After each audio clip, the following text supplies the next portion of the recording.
Yes, and welcome to Vasilis Garden. Now folks, I've got to harvest some plants here, in particular my herbs, and it's just something I should have done a long time ago. And the reason why I didn't do it is because Vader just wants tickles all the time. Isn't that right? Now, the oregano is best harvested when it's in full bud. Mind that noise in the background. When it's in full bud. So this is actually blossomed and finished now. And the reason why I've left it go this far, this long, is because we've got some beehives here and they were all over this earlier in the season and they were just enjoying it. So we're going to have a little bit of oregano flower in our beehives. Now this here, when you do harvest it with the flowers on there, ideally you should separate them. And I'm just going to cut it down below here. And you'll find that oregano will just sprout up again from the base quite easily. This has gone really woody because I left it for too long.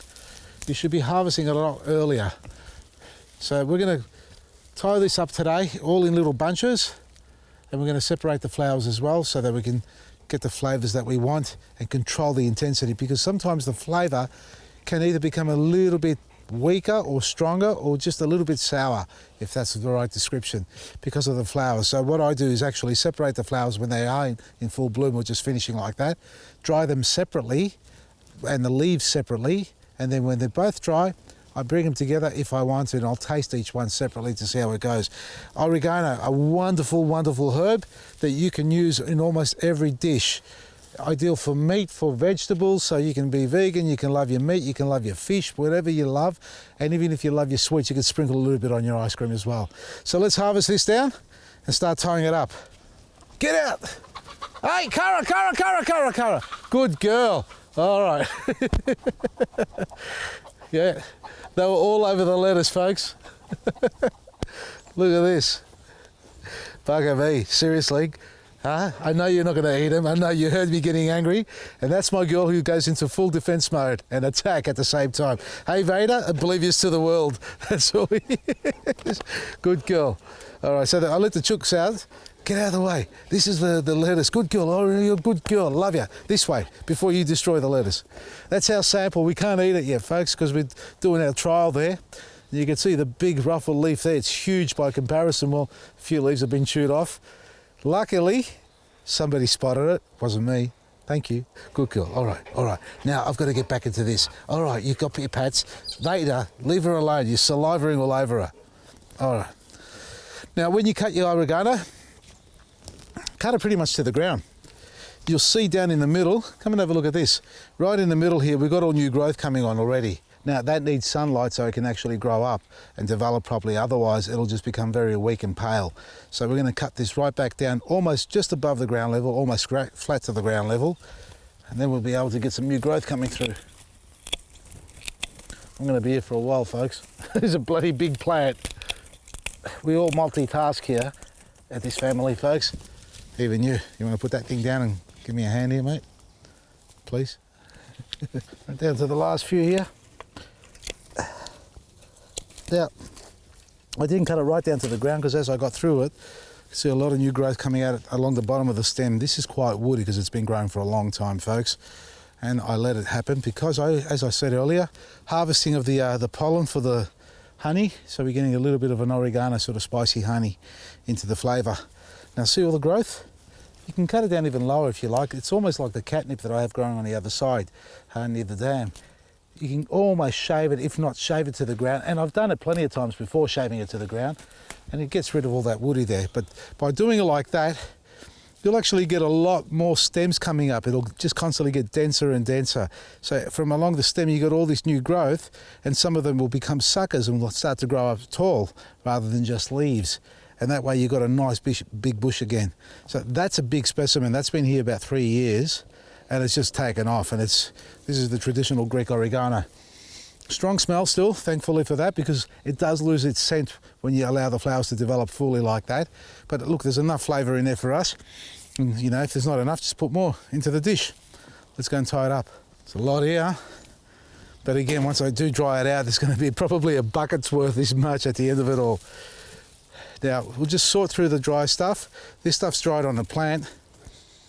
Yeah, it's not too bad, but I'll keep that aside. I want it to dry all uniformly now. As I said earlier, separating the plant, the flowers that is, from the leaves, this one's going to be a little bit difficult, and it can be quite tedious too, because the flowers are not just on the tips, they do go down the stem. Like that, you can see how the flowers are at the top there, and the rest is foliage. So the aim is to actually go through each stem and just line them up so that you haven't got, well, look at that, it's dropped all its leaves, so that's all flowers at the top there. So we line up all the flowers so we don't have leaves sitting in amongst the flowers or flowers amongst the leaves. But in some cases you can't avoid it. You know, it's not the perfect science. Like that there, for example, all the flowers are at the top, a few leaves at the bottom, and more flowers there. So you can either take them off and put them at the top, or, you know, just sacrifice a few. Now, I normally cut them off like this and tie them up separately, and then tie my leaves up separately. So I've got a good bunch of leaves here. You know, it's not the neatest of looks, but it does work. So we get nothing but leaves. Now, when we do tie these up, I'm going to be here all day doing this anyway, folks. When we do tie these up, it's not a big bunch yet. You need to tie them up and hang them somewhere where it's nice and dark. It's got good airflow. It's important that it's got good airflow. This is a very small bunch. This is not how I tie them up. I mean, as far as size is concerned. And at the end, no direct sunlight. Did we say that? So we've got darkness, good airflow, and constant temperature, and hang them up like that. So you do nice big bunches, not too big a bunch, because you want to get the airflow in the middle. You don't want it to dry out on the outside and not enough airflow through the middle where it doesn't dry out as uniformly. So it takes a couple of weeks for this to happen, and you'll find that this is what will happen. You'll get stuff falling down on the base, and if you don't have a nice clean tabletop, you can put a tray down there so they can hang over a tray. If you've got a bunch as big as this, you're going to need more than a tray. But at the end of the day, hang them up somewhere, and you can put a sheet of paper or a cloth if you like. It's nice and clean. Things will fall down, the leaves will fall down. You can gather those up each day. Keep them aside so they don't blow away if you get a little bit of wind through the place. But don't keep them indoors like in the house. You need to get the airflow. So separate them with the flowers if you let them go like I have too long. Or if you can't be bothered, because that's where I'm heading. That's too big a bunch. I'm heading towards, you know what, just hang them up like that and be done with it.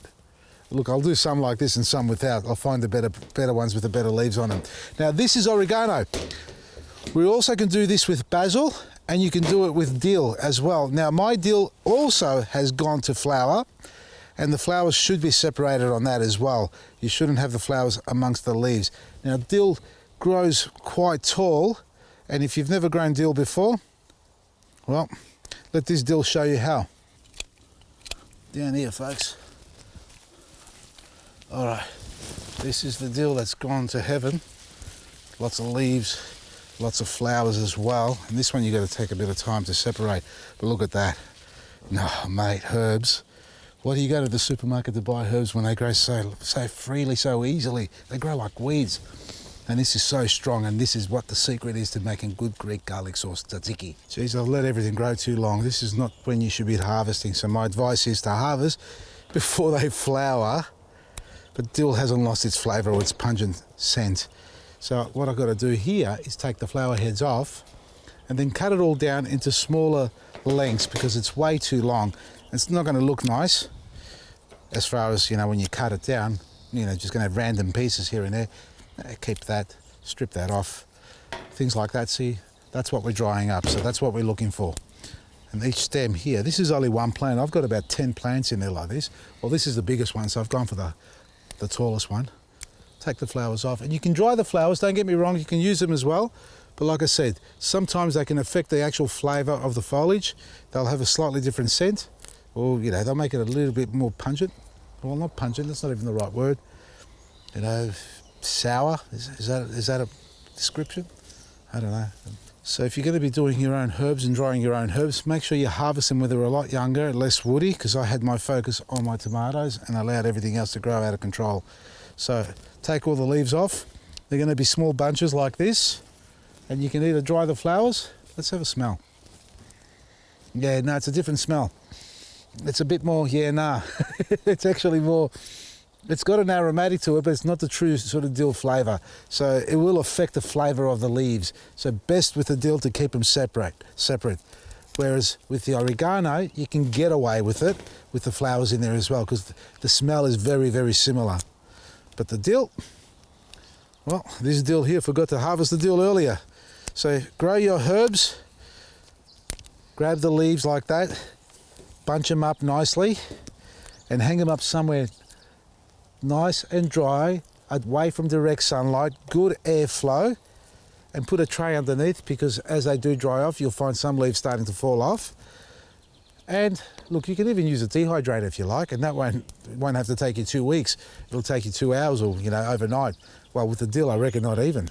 I've never used a dehydrator, but I know some people who swear by it.